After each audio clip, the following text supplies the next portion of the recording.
In 1967, the Four Yorkshire Men, a sketch made famous by Monty Python, was first aired on television. Rum! You were lucky to have a rum. We used to have to live in corridor. Corridor? Oh, I used to dream of living in a corridor. That would have been a palace to us. The Four Yorkshire Men of the 1960s spoke of the extreme economic hardships they had to endure. Now, in the 2020s, a new generation faces different hardships, here represented by the Four Yorkshire persons. So the first thing I want to ask is, raise your hand if you identify as a member of the LGBTQ community. Does anybody have any thoughts on that? Don't talk to me about the letters LGBT. When I were a lad, the only letters we got were ones postman delivered. And a man were either married with 2 kids by the time he left school, or he were a total sexual deviant. Hey! Shut your cake hole, you. Just 'cause you're a gay boomer, don't mean you ain't gaslighting with dog whistles. It's all very well saying you never had safe spaces, lad, but judging by your mansplaining, you have an excess of cisgendered privilege.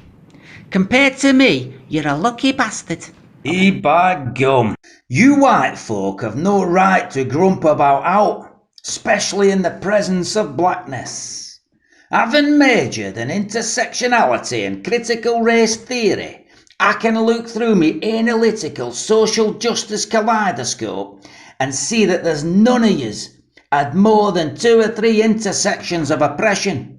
And even those are cancelled out by your whiteness. You try being the only transsexual, gender-fluid lesbian in a small mill town, polluted with toxic masculinity. When someone overheard me at supermarket talking about gender-fluid, they sent for a cleaner to aisle 3. I were mortified, but I could not find the words to actuate meaningful resistance against my oppressors. But luckily, I got place at university. It were champion. My lecturers awakened me to fact that biology is not destiny. Sexism is not a side issue, and that gender is a performative appropriation of hegemonic dialectical tangents sublimated into a matrix of domination weaponized by a patriarchal bourgeoisie to facilitate the alienation and false consciousness of the sexual proletariat. I literally never had 2 genders to rub together. I never had the advantage of a progressive university education with its empowering theoretical frameworks of non-discriminatory pronouns and safe spaces. I never had safe spaces in my day. I'd have had more chance of entering outer space than a safe space. Take this generation's discovery that gender is on a spectrum. Back in my day, a spectrum were a home computer, a tranny were a radio, and they would have reckoned a pansexual was someone molesting toilets. If I'd have said out loud that gender were a social construct, they would have stuck me in loony bin. And if you're triggered by words like loony bin, you want to hear what they called a gay man back then? A pillar biter, sausage jockey, uphill gardener. And that was just if a man did something deemed a bit unmanly, like hanging out washing or going shopping. Huh. You try telling something like that to them wassocks and my local. They just get all mardy 'cause they ain't got an answer, you see. And it proves that homophobes, Nazis and Brexit voters just need educating. That's why LGBTQIAP++ times 2 activists like me are always wanting into primary schools. If I could just get me hands on them young'uns before their bigoted parents have ruined their minds with outdated gender roles and traditional misconceptions about educating through racist constructs such as maths and English, I could wrap them in a rainbow flag and open them up to the whole spectrum of genders and sexualities. And it looks like I'll be teaching them soon enough, thanks to my master's degree in interdimensional queer theory. This old racist performance I've witnessed today is like that racist board game they call chess, where white goes first. It's always the bloody same. The whole racist system is rigged, see?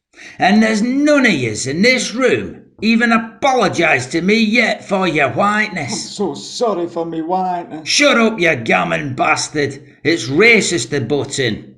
I'll be collecting double reparations from you at the end of this.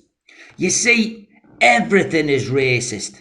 Even the language we're using now, this English alphabet. Even the blessed holy letters, LGBT. We should be saying it in an African tongue, which goes like nick nick. That would be more inclusive, you see. Incidentally, that's what language I used in my award-winning sociology thesis at Oxford. Yes, dirty racist Oxford, where me and thousands of black brothers and sisters graduated despite systemic racism stopping us from going. And not only am I black, I also identify as a pansexual, omnigender, interspecies, Judeo-curious Muslim, which means that I am suffering, among other things, from homophobia, transphobia, xenophobia, interspeciesism, anti-Semitism and Islamophobia. You add all of them oppressions together and multiply it to the square root of racism, and what you get is a black hole of racism to the power of Hitler. I'll tell thee again, everything's racist. These chairs, no doubt designed by whites, this studio, these cameras and microphones, the building, all fixtures and fittings, air conditioning, electricity... Unfortunately, it was at this point that the recording had to be terminated.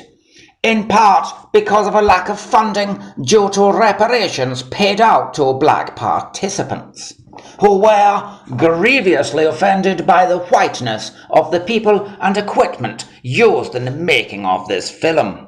Indeed, they were even offended by the authoritative Englishness of my own voice. So, I would like to conclude by thanking you, ladies and gentlemen, That's heteronormative. persons and persons, for listening to the Four Yorkshire Men. Sexist. Yorkshire persons.